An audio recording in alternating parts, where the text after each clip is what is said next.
శుభోదయం. International moon day సందర్భంగా జీవనరేఖ ఆత్మీయులందరికీ స్వాగతం. నమస్తే. చిన్నప్పుడు అమ్మ బిడ్డకు చంద్రుణ్ణి చూపించి గోరు ముద్దలు తినిపిస్తూ ఉండేది.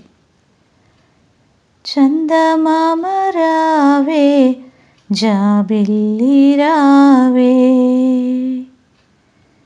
ఆ రోజులు గుర్తు చేసుకుందాం. చంద్రుడిపై పాదం పెట్టినప్పుడు శరీరం తేలిపోతుంది.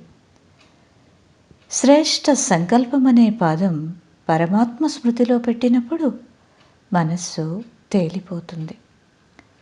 చంద్రుడు భూమి చుట్టూ తిరుగుతాడు. మన బుద్ధి ఎల్లప్పుడూ భగవంతుడు ఉపదేశించిన ఆజ్ఞల చుట్టూ తిరగాలి. నిండు పౌర్ణమికి సముద్రంలో అలలు పెరుగుతాయి. నిండు మనసున్న వారి జీవితంలో సంతోషపు అలలు పెరుగుతూనే ఉంటాయి. పౌర్ణమి రోజు ధ్యానం మనస్సును భగవంతునితో అనుసంధానం చేసే ప్రక్రియను సుగమం చేస్తుంది. చల్లని చంద్రుని ప్రకాశం కనులకు కనువిందు చేస్తుంది. ముఖంపై మర్మం లేని చిరునవ్వు మనస్సుకు ఆత్మీయ వినోదాన్ని ఇస్తుంది.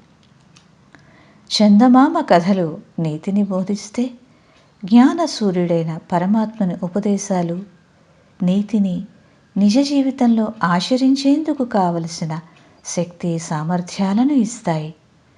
చంద్రుడు భూమి చుట్టూ తిరుగుతాడు. మన బుద్ధి ఎల్లప్పుడూ భగవంతుడు ఉపదేశించిన ఆజ్ఞల చుట్టూ తిరగాలి.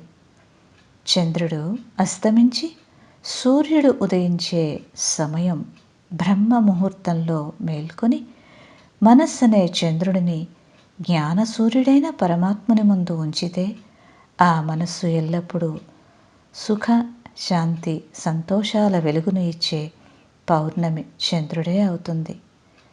మరి మొట్టమొదట చంద్రుణ్ణి మనకి చూపించి పరిచయం చేసిన అమ్మకు అలాగే పరమాత్మకు ధన్యవాదాలు, కృతజ్ఞతలు తెలియజేసుకుంటూ నమస్తే.